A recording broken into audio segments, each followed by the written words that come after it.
meant a lot to us. We're emotionally deeply attached. Had him 15 years. And we're hurting a lot. Would you do a funeral?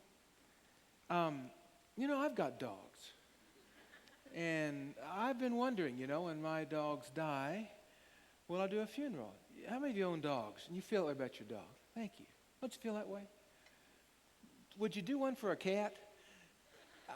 No, I'm just kidding. I'm just kidding. I know many of you love your cats. And believe it or not, I've had this question asked of me. Would you do a funeral for my animal? And his Lutheran pastor replied, no, we don't do funerals for animals. Why don't you go down the street to the Baptist church? They'll do anything for money, he said. Well, said the man, then give me a little guidance. I want to make an investment in honor of my dog. I was thinking about giving $10,000. Would that be enough? Pastor says, I didn't know your dog was a Lutheran. We've been talking a little bit about money. Glenn started this last week. I'll continue a bit this morning. And it's in the context of, with our adult Bible fellowships, the curriculum we'll work on, how to make wedding a blessing in our lives for the next several weeks and months. We'll talk about that there. I want to read you one of Jesus' parables. It's oftentimes called the Dishonest Manager. It has a surprise twist to it. He's taking it one direction, and all of a sudden at the hinge moment, he bumps it someplace else. That was for emphasis. I just want to read you the story. It's out of the Message, which is sort of a contemporary paraphrase. Just imagine the story. Imagine you're on the seaside, maybe. Jesus was on the hillside, maybe. He's in a synagogue. We don't know exactly where this took place. He said to his disciples, there was once a rich man who had a manager. He got reports that his manager had been taking advantage of his position by running up huge personal expenses. So he called him in and said, what's this I hear about you? You're fired. I want a complete audit of the books. Now, this man was dishonestly stealing, and he faces a crisis, the imminent loss of his job. What am I going to do? I've lost my job as manager. Some of us have faced that. You lost your job. What do you do now? How do you make the house payments? How do you get the grocery bills? How do you get gas for your car? I've got a plan, he said. Here's what I do so that when I'm tossed out into the street with no job, people will welcome me into their house and take care of me and my family. So he went after it. He called in, one after another, the people who were in debt to his master. To the first he said, how much do you owe my master? And the man replied, 100 jugs of olive oil. Hey, sign this. We'll just take 50. To the next he said anew, what do you owe? He said, 100 sacks of wheat. He said, take your bill. Write in 80. Now you realize what's happening. He's getting ready, knowing he's going to lose his job. He's getting ready for his financial future. He's devised a plan because why? He says, I don't want to beg, too proud. Not strong enough to dig ditches, he says. And so he's worked out this plan. And then if you notice in chapter 16 now, verse 8, Jesus responds. He says, Jesus' story, the master commended the dishonest manager. Now, that's not what we expected. We expected Jesus to say, you don't want to be like that guy. See, the loss of the job is analogous to us managing God's funds. And when we die, it's like we lose our job. There'll be an audit to see how well we've done. And we expect Jesus to say, don't do it like this guy. Remember last week in Glenn's parable about the talents? There was the 1, 2, and 5 talent folks. And the 1 talent man, Jesus had some harsh words because he buried it. And Glenn said, where's the guy that went to Las Vegas in that story and lost it all? Wasted it all. Maybe this is the guy, see? No, it's not the guy. He commends this guy. But now notice what he commends him for. Because he'd acted shrewdly. Now when you read this in Greek, it's a little expanded. It's almost as if, and I'll paraphrase, Jesus says, you clever rascal, said the master. You clever rascal. You knew you'd lost your job. You committed one more act of dishonesty. But in doing that, you provided for your financial future. You clever guy. And then Jesus has a word for his disciples. they're not doing very well in handling their funds. So I want to give sort of the tone to this sermon. I don't want to miss that. I want to be sure we're accurate on how he said what he said. But he looked over his disciples. In the second half of verse 8, he says, "For the people of this world are more shrewd in dealing with their own kind than are the people of light." Now, what did he say there?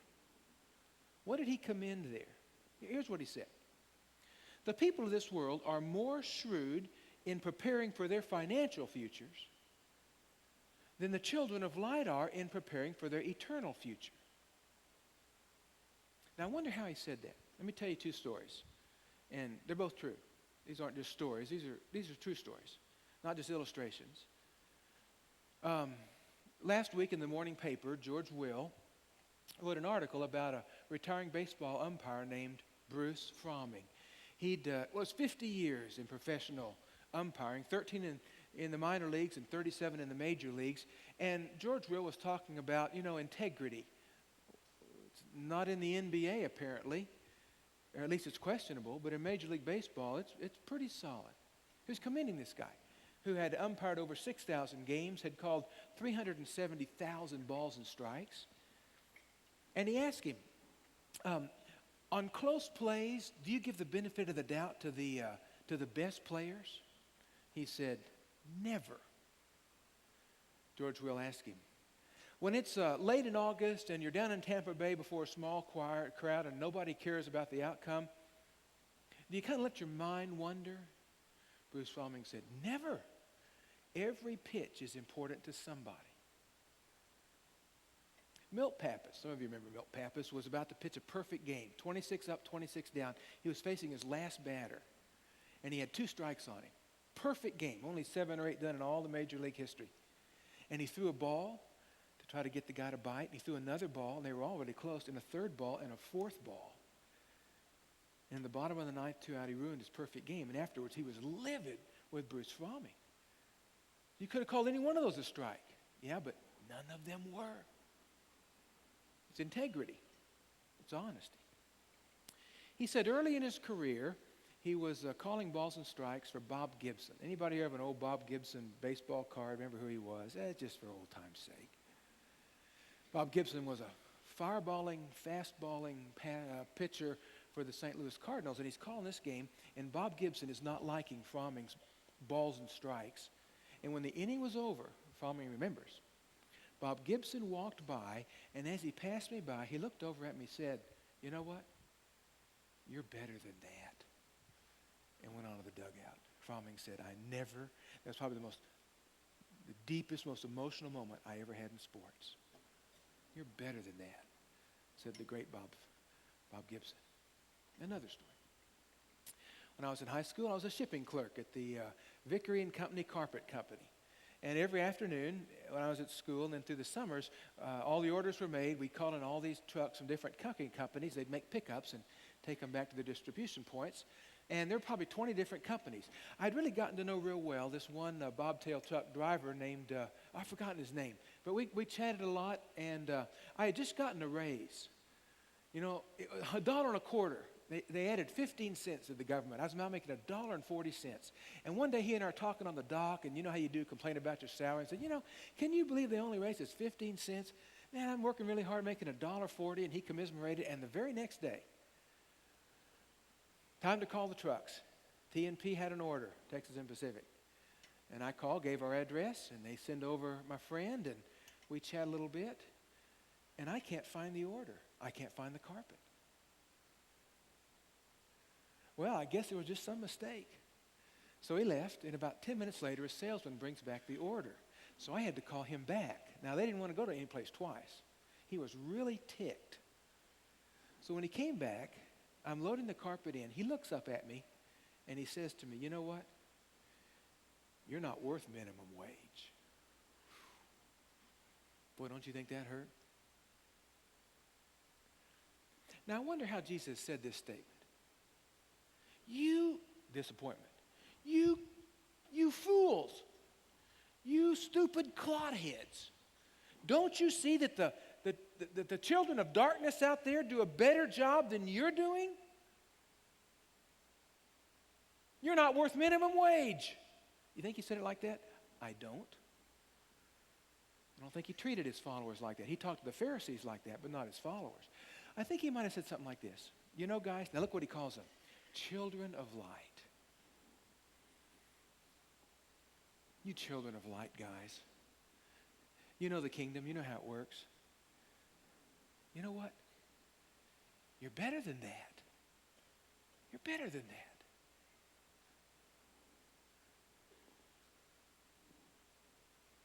And then he began to teach. Now, I want to get the tone right throughout this sermon. You're better than that, children of light. And then he gives a recommendation. He shares an attitude, and he gives a warning. Look with me in verse number 9. He gives his recommendation. He says, "For the people of the world are more shrewd in dealing with their own kind than the people of light. I tell you, use worldly wealth to gain friends for yourselves, so that when it's gone, you'll be welcomed into eternal dwellings." Look at the term gain friends. What does that mean? Well, some folks say it's the angels. There is a sense in which when we die, the angels welcome us to heaven. There's some folks who say, well, it's the riches, the treasures we send in heaven. We get to heaven, we've got the treasures. There's a sense in which that's true, but he uses the word friends. And I've got a hunch what he's saying is, use your money, because what you give away to others and give away to the kingdom, he's making friends for you in heaven. Tom Terry, one of our kids who grew up here at Casas, missionary in Mongolia, chatted a bit with you when we came back from our last trip there. And he's got 3 teams going all over the country, 1,000 miles a trip. Got to use compasses. A lot of places there aren't any roads. And they all got to hitchhike. And they'll come back 3 or 4 months later with 200-300 converts to Christ. But they really needed some buses. Tom had one, got a second bus, needed a third. I mentioned it.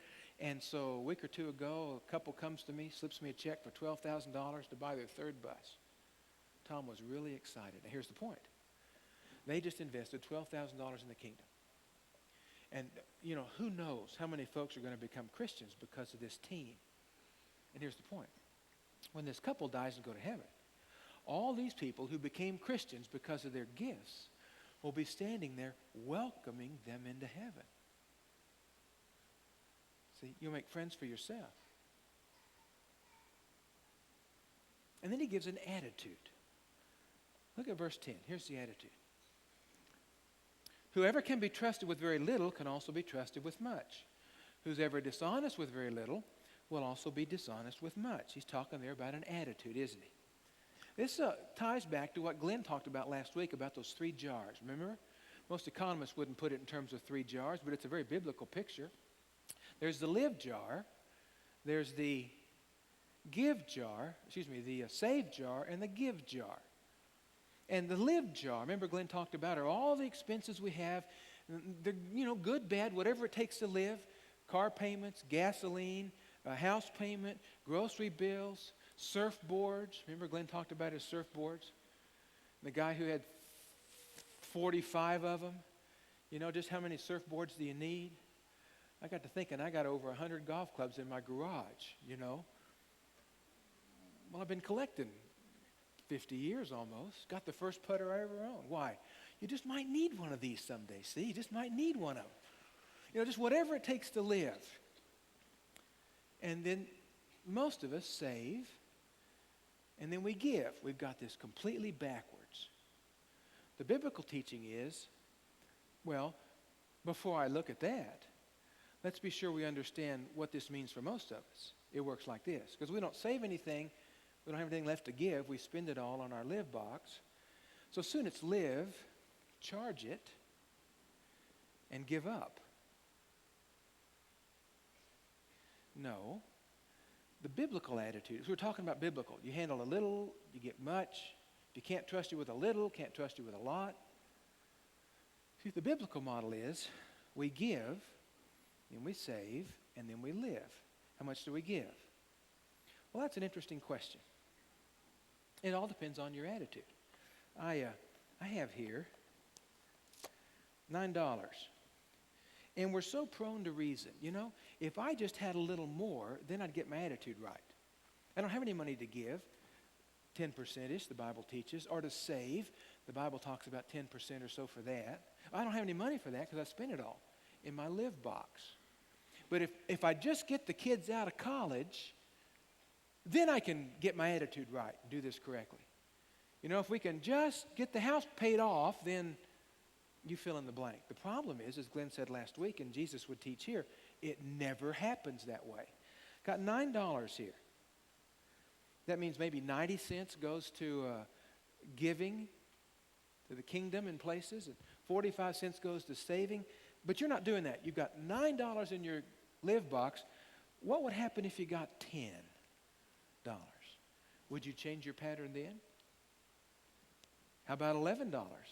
Would you change it then? Oh, $12. Now would you change it and get this attitude right? $13. And the answer is this: no. If you're not doing it now with $9, in fact, statistics show you even have a less chance of doing it when you got 13. Attitude. George Barna's research group discovered that you ask the average American family, do they have enough? The average family says, you know, we need $8,000 to $11,000 more dollars. If we just had $8,000 to $11,000 more, then we'd be content and we could make it work. And they tracked those folks, and when they got $8,000 to $11,000 more, they asked them all the same questions, and they all said, you know what? If we just had $8,000 to $11,000 more, that doesn't change. See, some of us here, we're selling out. How much are you selling out for? Just so you can keep it live, save, give? What are you selling that out for? $1? $2? $3? It's attitude. I love that story. This has had so much of an impact on me over the years. About the very fancy banquet that was going on at a New York hotel. And a very famous author was there. He was sitting next to a beautiful woman. In fact, he was awestruck with her beauty. Finally, near the end of the evening, he turned to her and said, would you spend the night with me for $10,000? And she blushed, and she put her head down, and she sort of protested. What do you... she put her head down and blushed, and she said yes. And then he asked her, would you do it for 10? She said, what do you think I am? He said, oh, we've already established what you are. Now we're just working on the price. Now, if you think that illustration's a little harsh, maybe crude for a Sunday morning, just remember that what I just described for you is the book of Jeremiah, when God's heart is broken over his people who've sold out. See, I hope we're priceless. Some of us, Jesus would say, you know what? You spend it all on your live jar. And here's what he might say to you. Hey, you're the children of light. You're better than that. Sure you are. Now you contrast that with Jackson Rogers, 10 years old, was challenged one Sunday morning when his pastor said, I'll give $100 to anybody who'll take the 100 and invest it well and tell what you did with it. He took the challenge. He knew he wanted to do something to help the homeless. And so Jackson Rogers talked with his parents for a while. It took 3 months, but he decided he wanted to build, for $50,000, one of those houses for habitat houses.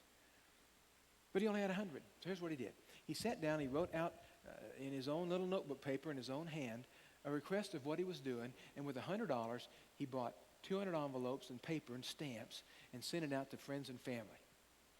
Well, one thing led to another, and some shared with other friends and families. They got letters as far away from Idaho and Virginia, and by the time they were through, 170 people had donated $43,000.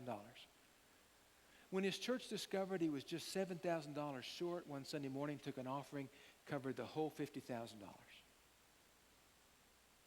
And they built that habitat house. And his mother said, you know what? Even little children can do something significant. You don't have to wait till you're an adult.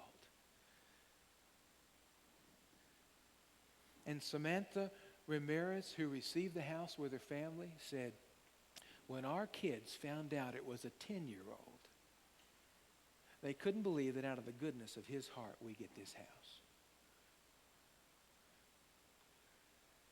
See, it's an attitudinal thing, isn't it?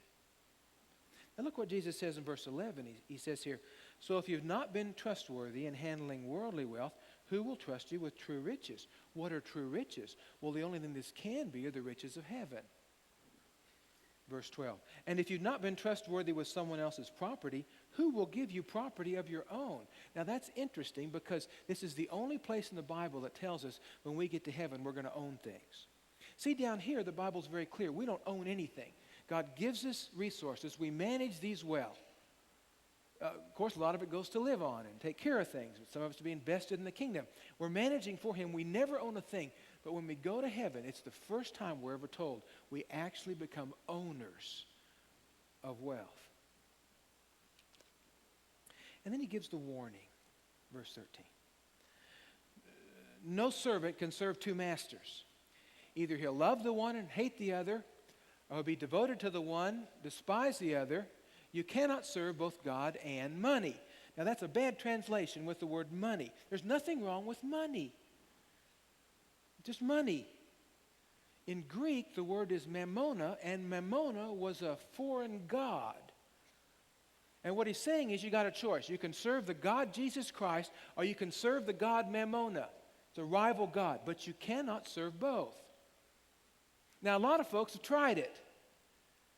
And nobody's been able to do it yet. And you won't be the first one either. And neither will I. You cannot serve them both. Now, Paul picks up on this. And over in 1 Timothy chapter 6, he writes what I call a supplemental passage. Because he's describing in 1 Timothy chapter 6 what Jesus has been talking about in the parable of the dishonest manager when folks weren't preparing for their future, who were struggling, as Jesus said, with the god Mammon. He expounds on the god Mammon. 1 Timothy 6, verse 6. But godliness with contentment is great gain. That's probably the most significant biblical explanation of handling money. Verse 7. For we brought nothing into the world, we can take nothing out of it. You and I know this. The only thing we take out is the treasures we sent earlier. Reminds me of the millionaire who said to his wife, I'm going to try to take it with me. They say he can't do it, but I'm going to try it. And so he got a suitcase and put several $1 million in cash in there. And he said to his wife, I'm going to put it in the attic. And when I die, I'm going to grab that thing as I pass by. Be sure nobody disturbs it, nobody touches it. I want it to be there in the attic, in the attic when I die. Well, he finally died. She could hardly wait to rush up into the attic to see if the suitcase was still there. She raced in the attic, and lo and behold, that suitcase was still sitting there. And she said, see, I knew he should have put it in the basement.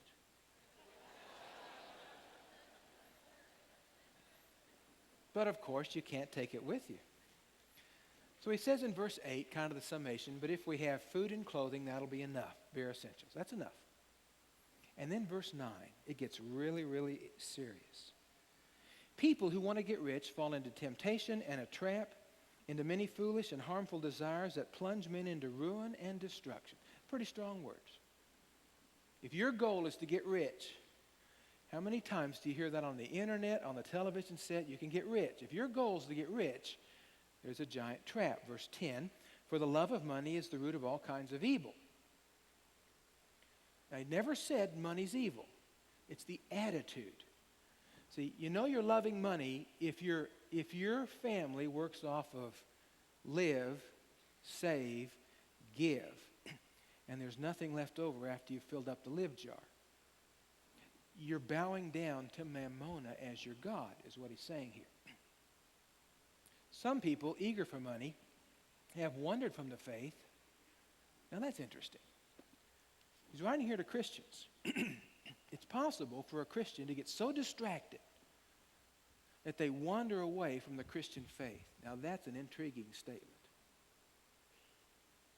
And then he says, last part of verse 10, some people, eager for money, have wandered from the faith and have pierced themselves through.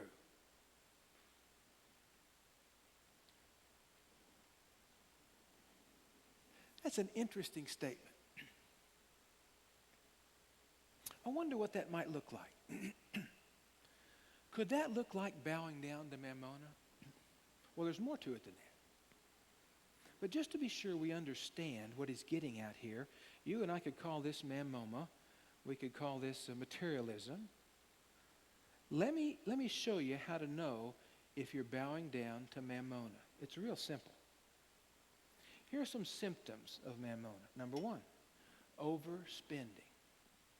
If you're spending more than you make, then there's nothing left to give or to save, then you're bowing down to mammona. How do you know? Compulsive buying. Just buy stuff you don't need. Being discontent with the things we have. The signs of materialism. Hoarding our wealth. Hanging on to more than we need. Can't let it go. Failing to give God the top portion of our income. See, instead of being able to bow down to the Lord Jesus Christ and honor Him with the top portions, what are we doing? We're keeping it all for ourselves. What have we done? We've bowed down to mammona. Spending everything we make and saving nothing for the future. Borrowing money for depreciating items. Cheating on our income tax. How do you know you've bowed down to mammona? See, when you use a credit card and you either can't pay it off, the whole balance, or don't want to pay it off. It's your attitude. Bow down to mammona. Or how about this? Getting nervous or anxious when the pastor speaks about money. Now you know what would happen if Jesus Christ were to walk up to some of us, because I just put some of our financial dealings on the screen up here, and to some of us he'd walk up and he'd put his arms around us, and I know what he'd say. He'd say something like this. You're the child of light. You're better than that. That's what he'd say. Now let's go back to that verse, and pierced themselves through. That's a very specific picture in Greek of taking a piece of meat or a piece of chicken and you stick it on a skewer and then you start your fire, and you start your fire with the things you've been grabbing for. And the very things you've been grabbing for now become the fire, and you're the spit over the fire, and it's like you're being turned and you're roasting over the fire in all the stuff that you've bought and grabbed as you were eager following mammona. And you know what? This is true. And this hurts. Because there's a lot of us sitting here this moment who are children of light, who are so far behind in our finances. They're not a blessing. We can't pay off our MasterCards. We bought a car we can't afford. We've got house payments with adjustable rate mortgages that just went up. The foolish choice to do those things, because now you're totally out of control. Some of you paying 14% on your house. And it's like you're just twisting on the skewer. Why? It all started that day you decided that serving mammon was more important than serving Jesus Christ. And so he gives the summation. This is exactly what Jesus was telling, because it's a supplemental passage.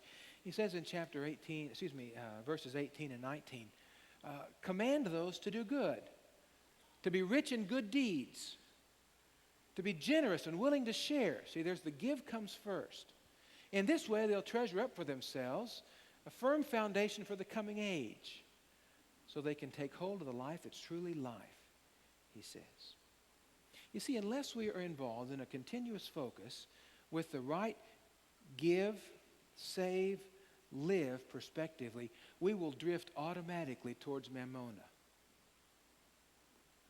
Because the priests of mammona are everywhere. Indoctrinating was the idea that joy and happiness in life can be found if we've just got a charge card and 18% interest.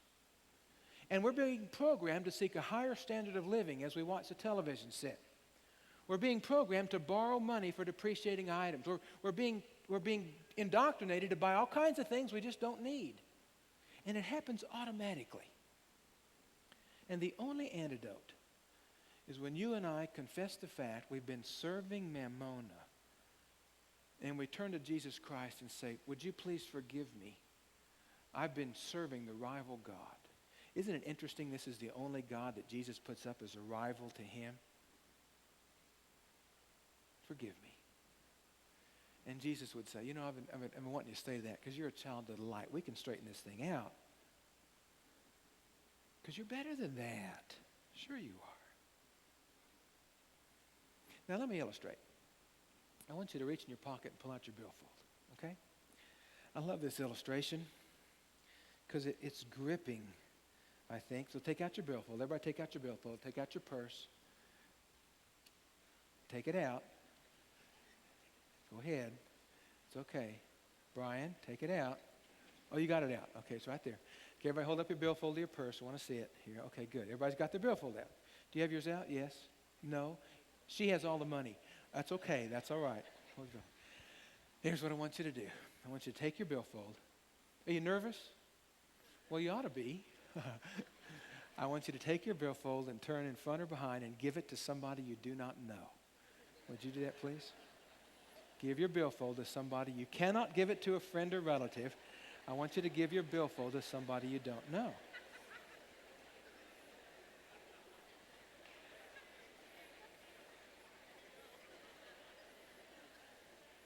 All right? You've all given it to somebody you don't know? Feeling a little nervous? Well, you ought to. You don't even know that person who's now holding on to your finances, see? You ought to feel a little nervous. Sure. The point of this is, see, the truth is, some of us are so nervous about that billfold. And the point is, Jesus would say, I want you to be more concerned with preparing for your eternal future than you are with what's going on in somebody else's hand at this moment.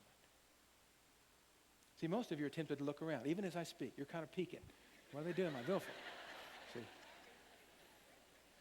And you ought to peek. That's the way it is. But you need to be more concerned with the things of eternity, preparing a heavenly place, preparing for your eternal future, than you are with what's going to happen in the next few months with the stock market, or your bonds, or the billfold in front of you or behind you. Okay? Now, open up the billfold. We're going to take an offering. Well, of course not, of course not. Although it's a great idea. Now give the billfold back in the same condition you got it. In the first service, I forgot to tell them to give it back. And I'm up here preaching, and they're all going, did he say get it back? Sure. Take it back, put it in your pocket. I forgot to say, if you were a first-time guest, that might have felt a little uncomfortable for you. The first time you've come to church and the pastor had you give up your wallet. I should have said to you, you don't have to, but I forgot that part too. Now, let me tell you one of my favorite parables. It was Sigmund Freud's favorite story. Not that I necessarily appreciate things he did or said, but I do appreciate his favorite story. I love this story. It's about a man who was shipwrecked on an island inhabited by indigenous natives who, when his ship was wrecked and he came ashore alone, they lifted him on their shoulders and they set him up as king over the tribe. Couldn't believe he was being treated like this. And then he discovered that what happened was every year they selected one person to be king over the tribe, and he ruled for a year. And he was excited about being king for a year until he began to ask the question, what happened to all the other kings? And he discovered that after your kingship was up at the end of the year, they shipped you over to a deserted island where there was no food or water, and you starved to death.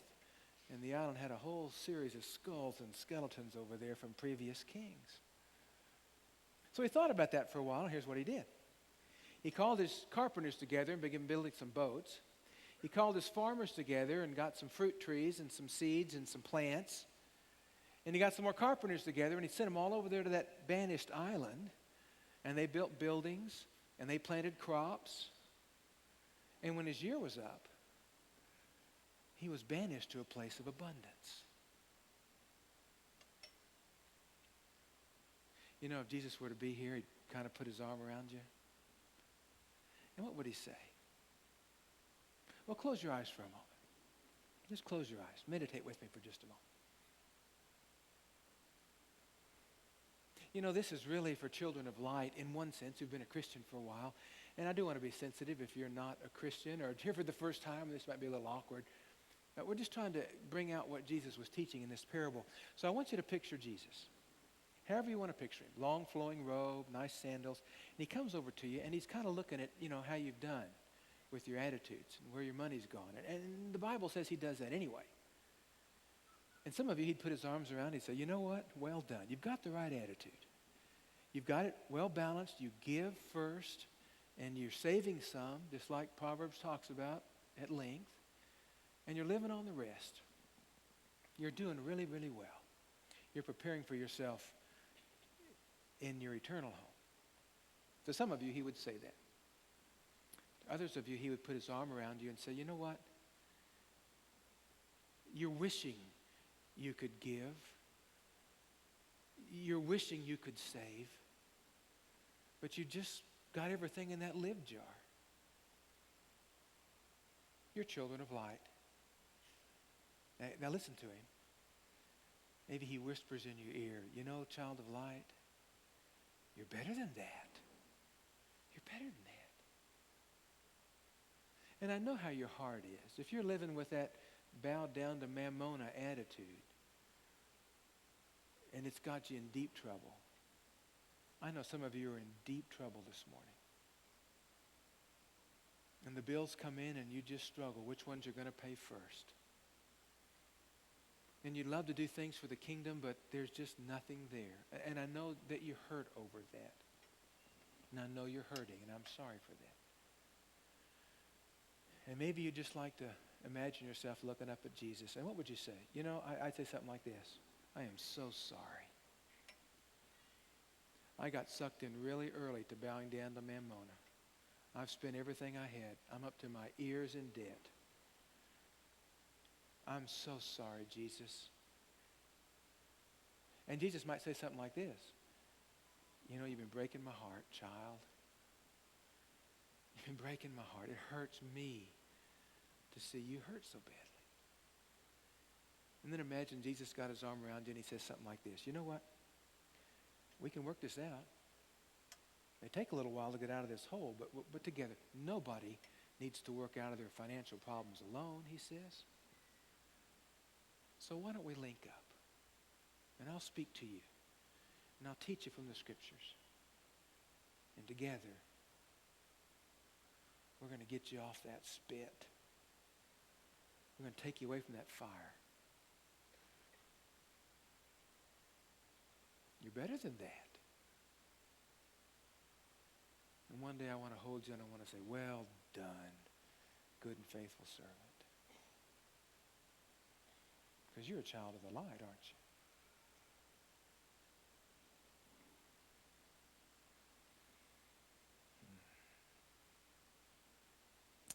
Father, my heart hurts this morning for so many of us here who are struggling so deeply.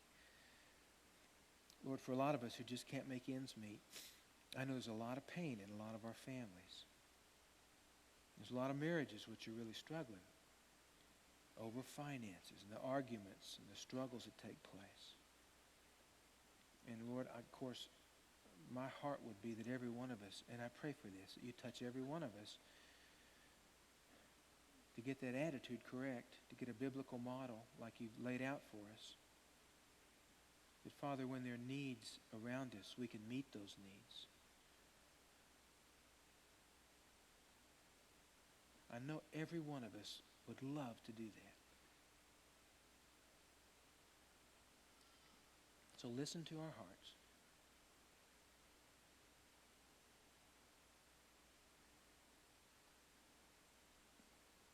Lord, allow us to be the children of light that we really are. In your name we pray. Amen. Well, if you're a guest this morning, glad you're here. I'll be at the front here. Come by and say hello. I'd appreciate that. If you'd like to become a Christian or join our church family, the folks at the prayer ministry room be glad to help you. Bible fellowship start for all of us in just a few minutes. So let's stand together. And as we stand, we'll be dismissed to go to our adult Bible fellowships. Amen.